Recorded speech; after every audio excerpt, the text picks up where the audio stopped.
Shalom, peuple de Dieu, vous qui nous suivez en ce jour sur la télévision One TV.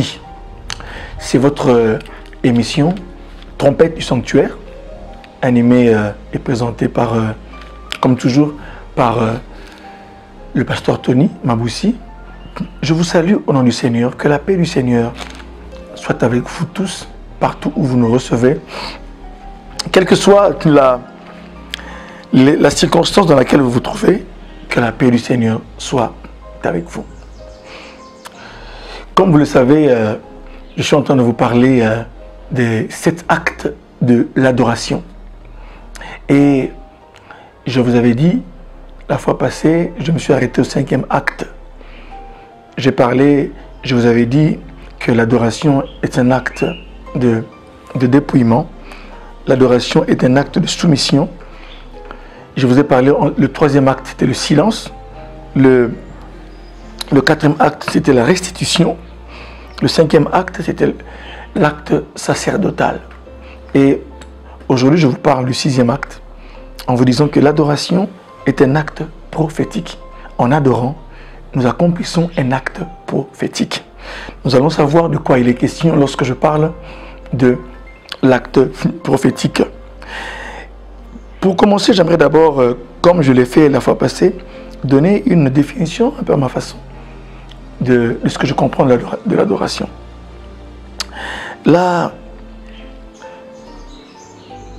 L'adoration, de manière stricte, l'adoration est l'acte de se prosterner au-devant de Dieu.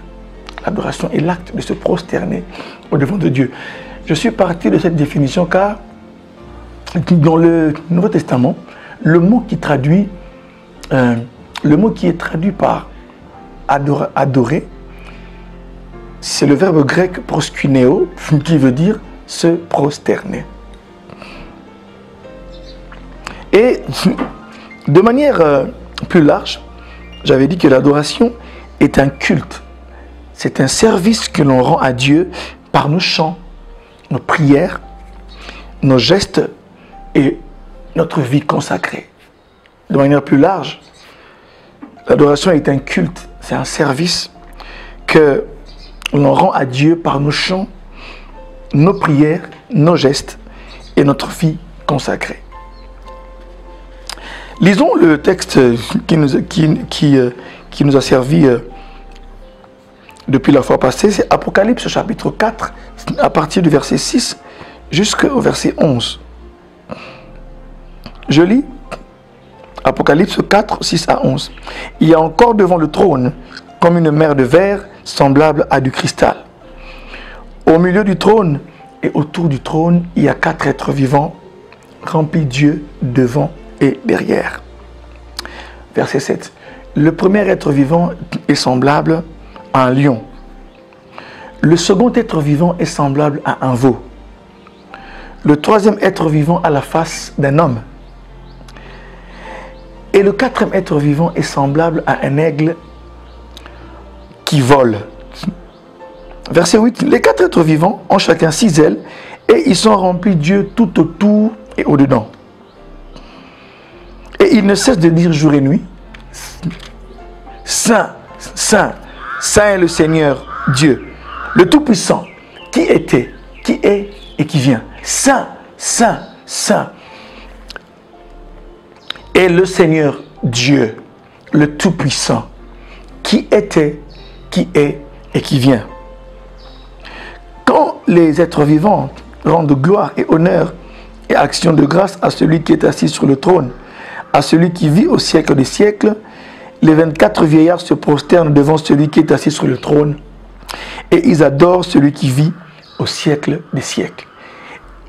Et ils jettent leur couronne devant le trône en disant, tu es digne, notre Seigneur et notre Dieu, de recevoir la gloire et l'honneur et la puissance, car tu as créé toutes choses et c'est par ta volonté qu'elles existent et qu'elles ont été créées.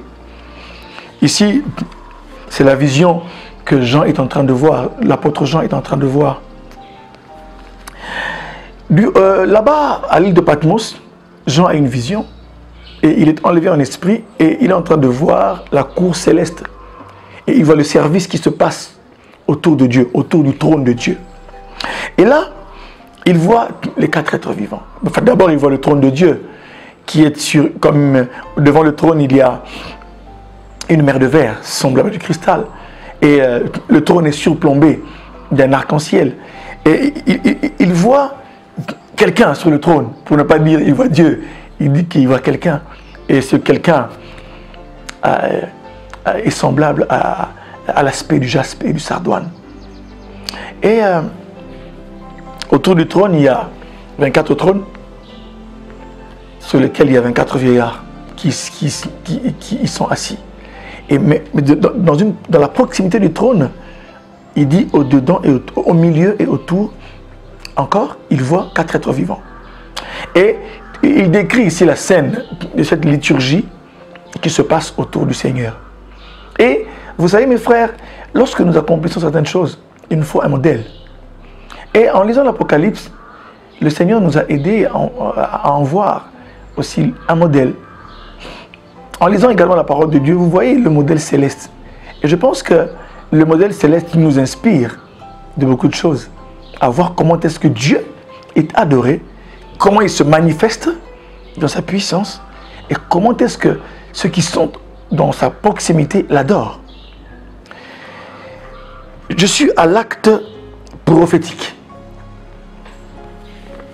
L'adoration est un acte prophétique.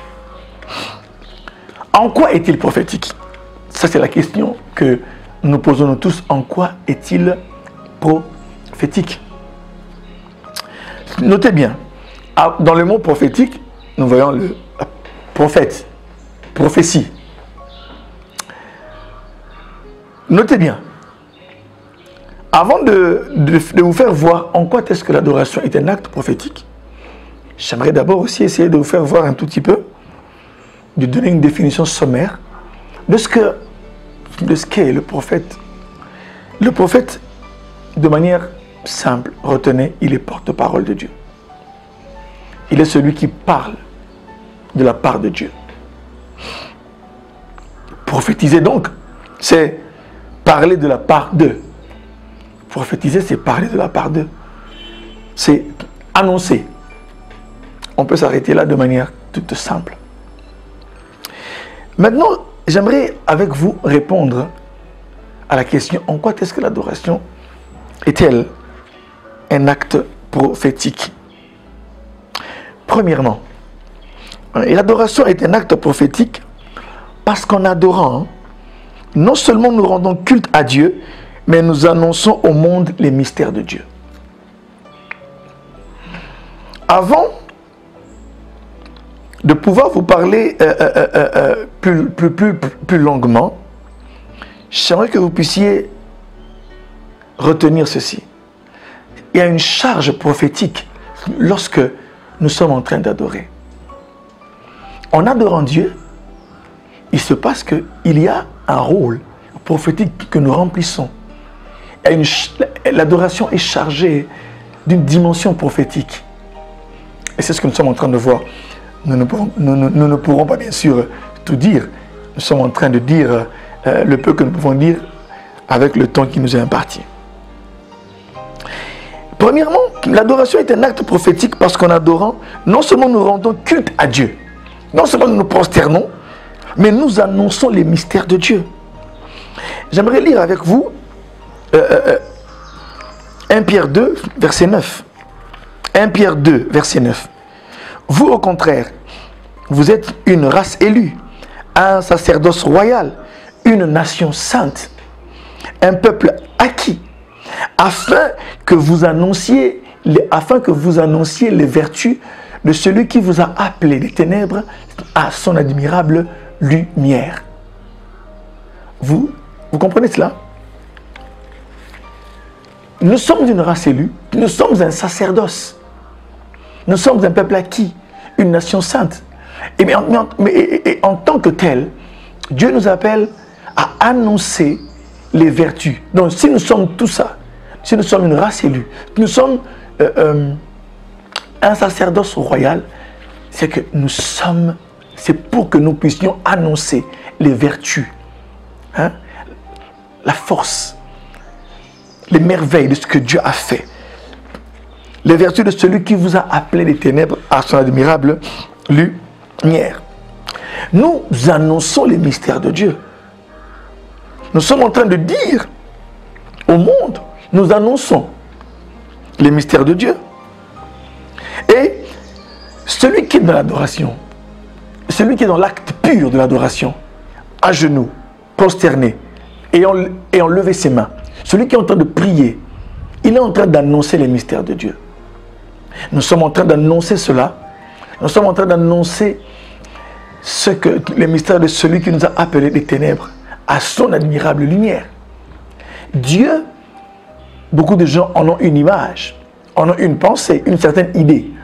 Mais retenez que lorsque nous sommes en train d'adorer, nous annonçons les mystères de Dieu. Écoutez ce que les 4 êtres vivants disent, jour et nuit. Ils disent, Saint, Saint, Saint est le Seigneur Dieu. Saint est le Seigneur Dieu, le Tout-Puissant, qui était et qui vient. Vous comprenez cela? Qui était et qui vient.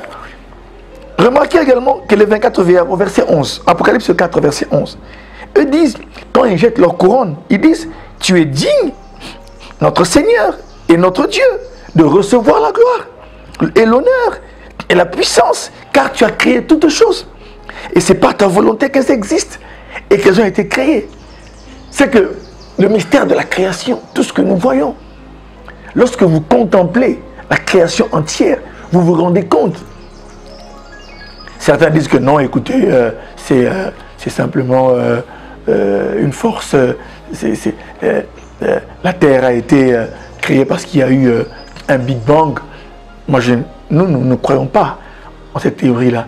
Nous pensons que derrière la création, nous sommes convaincus, nous savons, nous croyons que derrière la création, il y a une intelligence. Tout cet ordre, tout ce cosmos qui a été ordonné, la succession des saisons, hein, tout le fonctionnement du système solaire, hein, tout ce que nous voyons dans la Voie lactée, l'ordre des saisons, les étoiles, tout ce qui a été fait, il y a eu une intelligence derrière. Tout ce que nous voyons. Bien que certaines personnes, comme les scientifiques, écoutez, reconnaissent qu'il y a voient un certain ordre, mais ne veulent pas reconnaître que derrière cet ordre, il y a quelqu'un. Ils préfèrent le laisser au hasard. Or, il est évident de reconnaître qu'il y a des choses qui se passent. Il y a un ordre qui a été fait, et c'est quelqu'un. Et c'est l'architecte de l'univers, qu'on appelle Dieu. Celui qui s'est révélé en Jésus-Christ. C'est lui qui a ordonné toutes choses. J'aime ce que dit Hébreux 11, verset 3. On dit que c'est par la foi que nous comprenons que le monde a été formé par la parole de Dieu. De sorte que ce que nous voyons, de sorte que ce qui est visible tire son origine de ce qui est invisible. C'est lui, notre Dieu, qui a fait ces choses. Et c'est ce que les 24 vieillards sont en train de dire. Donc on annonce les mystères de Dieu. Lorsque vous adorez, vous parlez du Seigneur. Vous annoncez ces mystères. Deuxième raison. L'adoration est un acte prophétique. Parce que par elle, nous publions les merveilles de Dieu. Nous publions ce qui n'est pas connu des autres. Premièrement, annoncer. Retenez ces verbes-là. C'est ça le rôle prophétique de l'Église. Annoncer. Maintenant, publier. Là, nous sommes en train de faire connaître. Nous faisons connaître au monde, au fait, ce qui n'est pas connu. Celui qui est dans l'adoration est dans la présence de Dieu. Non seulement il publie les merveilles de Dieu, comme dit le psaume, raconter, publier, annoncer, publier les merveilles de Dieu, ce que Dieu a fait. Mais par l'adoration, nous sommes en train de publier ce que Dieu, nous publions sa sainteté. Nous sommes en train de publier, bien sûr, mes frères, ces merveilles, les choses qui ne sont pas connues. Publier, c'est faire connaître. Hein? C'est faire connaître. Publier, c'est justement essayer de dire ce que vous savez et le dire tout haut. Lorsque quelqu'un est en train de publier, il rend public ce qui était secret. Nous sommes dans la présence de Dieu et nous rendons public ce qui est secret. Ce que les hommes ne voient pas, adorateur. Toi qui me suis en ce moment, sache que tu es chargé de rendre public les choses qui sont secrètes. Tu es chargé de rendre public les choses qui sont cachées dans la présence de Dieu. Tu les rends publiques. C'est pourquoi quand le prophète parlait, il disait « Ainsi parle le Seigneur » parce qu'il parlait de la part de Dieu. Il disait ce qui était dans la présence de Dieu et il le disait. Il prenait ce qui était dans la présence de Dieu, ce que Dieu pensait dans son cœur. Dieu révélait au prophète ce qui était dans son cœur et le prophète le publiait. Et par analogie, donc nous disons que l'adoration est un acte prophétique parce que nous sommes dans la même logique. Nous sommes en train de publier ce que les gens ne savent pas. Nous sommes en train de publier des choses que certains ne savent, que certains n'ont pas compris. Il y a dans cette adoration que nous faisons, dans le culte, cette dimension prophétique. Imaginez-vous que quelqu'un entre dans votre église ou dans votre groupe ou invité à une journée d'adoration. Imaginez-vous, cette personne prendra le temps. Si elle n'est pas croyante, elle vous observera. Mais il faut justement que cette dimension prophétique soit au rendez-vous. Parce qu'elle sera en train de vous regarder, en train de faire ce qu'elle ne comprend pas. Et comme elle ne comprend pas, elle va se poser des questions, mais elle aura des lumières par rapport à ce que vous serez en train de faire et de dire. Parce que vous direz, Seigneur, nous te louons, nous t'adorons parce que tu es saint. Remarquez que les quatre êtres vivants disent, Saint, Saint, Saint est le Seigneur Dieu, le Tout-Puissant, celui qui était, qui est et qui vient. Donc ils affirment cela. C'est pourquoi, bien-aimés, dans le Seigneur, vous avez aujourd'hui le temps de comprendre que lorsque vous adorez le Seigneur, vous comprenez que vous accomplissez un acte prophétique parce que, en ce moment-là, vous êtes en train de publier des choses. Vous jouez un rôle prophétique. C'est ça le rôle prophétique de l'Église. De publier les choses de Dieu. De publier, d'annoncer, de publier, de rendre public les mystères du Christ. De rendre public ce que Dieu a fait pour nous. Ne gardons pas pour nous ce que Dieu a fait. C'est pourquoi dans l'adoration, nous devons bien sûr la faire comme il se doit. Lorsque nous levons nos mains, lorsque nous nous agenouillons, lorsque nous nous prosternons, il y a un sens à tout cela. Et les non-croyants devraient en nous voir Dieu, devraient en nous entendre les choses que nous publions. Nous publions des choses fortes et puissantes. Nous publions des choses qu'eux ne connaissent pas. Nous publions des choses qu'eux ne savent pas. Pour eux, ça sera étrange. Ça sera également étranger peut-être. Mais ils seront en train de comprendre parce que nous en sommes, bien sûr, les signes et les présages. Parce que lorsque le chrétien adore Dieu, il est en ce moment-là en train de publier les choses du trône, de publier les choses de la présence. J'aime bien ce que... vous savez ce qui se passait en Israël lorsque le souverain sacrificateur entrait. Lévitique 16, le jour du grand pardon, le souverain sacrificateur devait entrer avec le sang des boucs et des sacrifices, ce sont les taureaux. Il entrait avec ça jusque dans le lieu très saint. Donc il y a les parvis, le lieu saint et le lieu très saint. Et lorsqu'il sortait, il bénissait Israël. Quand il sortait, il bénissait Israël. Pourquoi? Parce qu'il venait de la présence de Dieu. Il venait d'un lieu où eux tous n'ont pas été là. C'est pourquoi, même aujourd'hui encore, certains ne connaissent pas le chemin de la présence de Dieu. Ils ne peuvent pas se prosterner au-devant de Dieu. Ils ne connaissent pas ce Dieu-là. Et notre adoration annonce tout ce que nous sommes. Nous publions ce que Dieu est et nous publions tout ce que nous aussi nous sommes devenus. Nous le publions. Si nous sommes de vrais adorateurs, nous devons le publier parce que c'est un acte prophétique que nous accomplissons. Troisième raison. L'adoration est un acte prophétique parce que l'adoration a une dimension de témoignage. Avant, j'ai dit, la première raison, c'est annoncer. La deuxième raison, publier. La troisième raison, c'est témoigner. L'adorateur est un témoin. Alléluia. Il est un témoin de Dieu. Vous allez me dire, mais pasteur, mais nous devons, nous témoignons parce que nous devons aller annoncer le Seigneur Jésus, nous témoignons de lui, de ce qu'il a fait pour nous, nous témoignons lorsque nous sommes en train de prêcher la bonne nouvelle, lorsque nous gagnons les âmes, mais laissez-moi vous dire que l'adoration a une dimension de témoignage, parce que ce que nous sommes en train de dire, c'est un témoignage. C'est qui le témoin? Le témoin, c'est celui qui a vu, celui qui a entendu, celui qui a touché. Lisons 1 Jean 1. 1 Jean 1, versets 1 à 3. J'aimerais lire avec vous. C'est un verset qui est très édifiant. 1 Jean 1, vous parlez du témoignage. Ce qui était dès le commencement, ce que nous avons entendu, ce que nous avons vu de nos yeux, ok? Ce que nous avons contemplé, ce que nos mains ont touché, concernant la parole de vie. Car la vie a été manifestée, et nous l'avons vue, et nous lui rendons témoignage.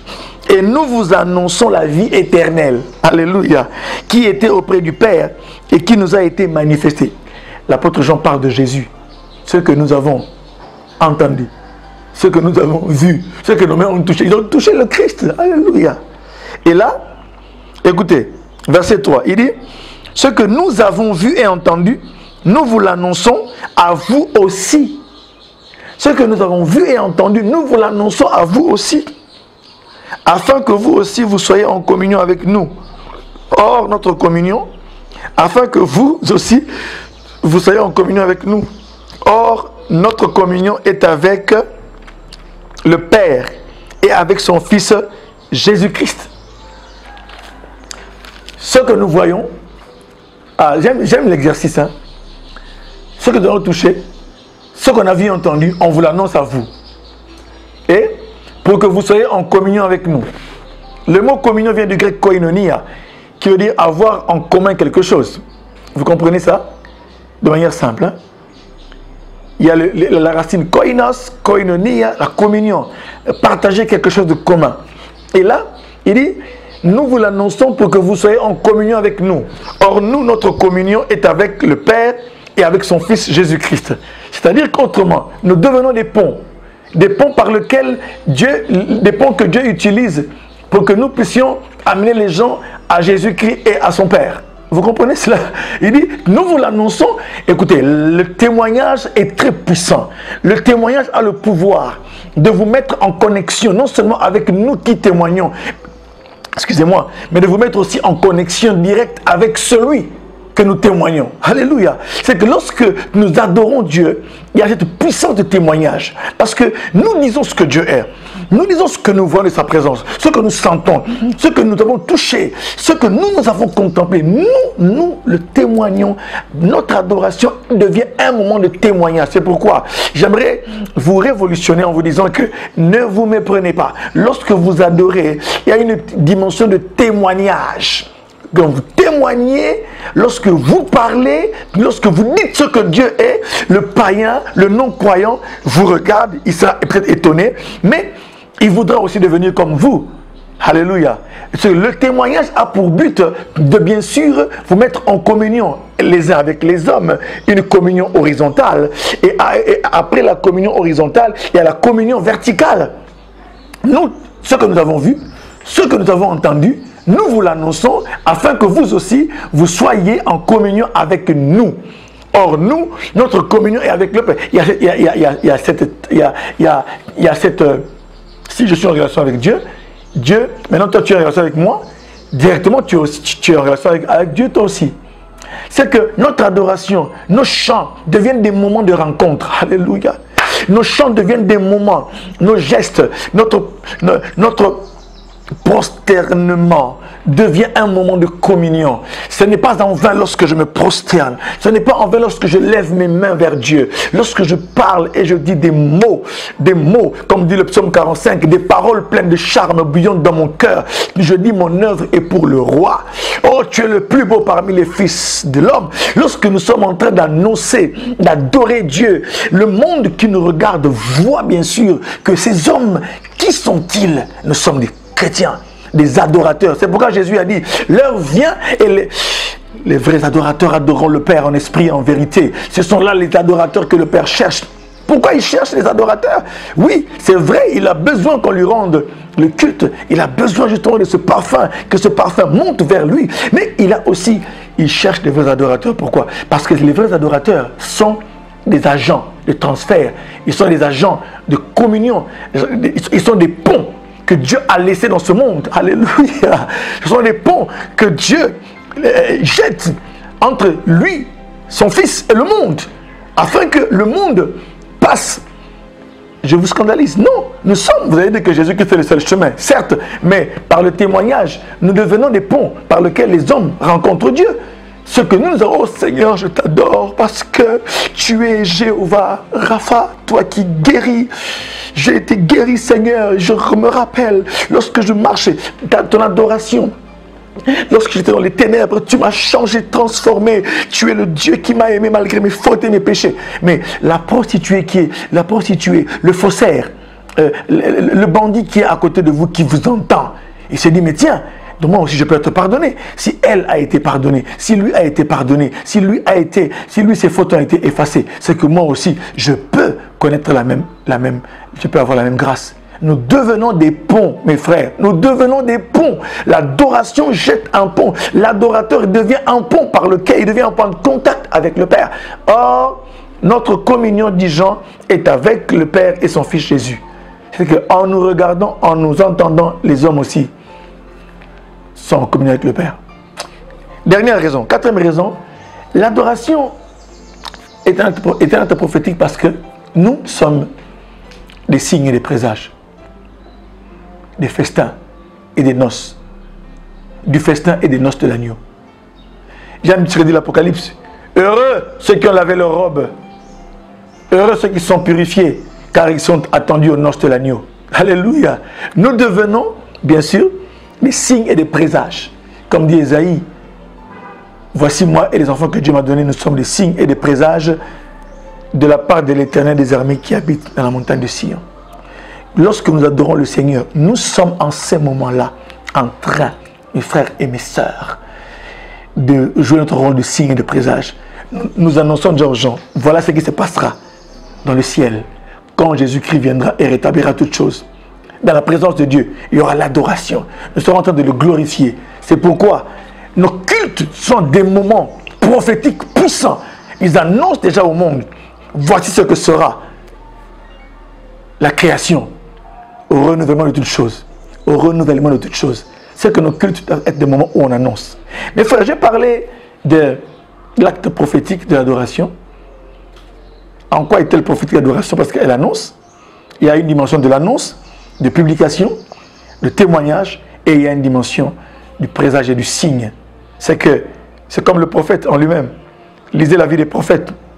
Ézéchiel ou quoi? Jérémie, il était des signes et des présages de la part de Dieu. Ésaïe, c'était des signes et des présages. C'est que nous portons, l'adoration a une charge prophétique puissante. Et nous devons en être conscients pour que nous puissions bien sûr l'adorer en vérité et en esprit. Que Dieu vous bénisse. À la prochaine, où nous allons clôturer avec l'acte royal. Que Dieu vous bénisse, toujours sur One TV. Amen.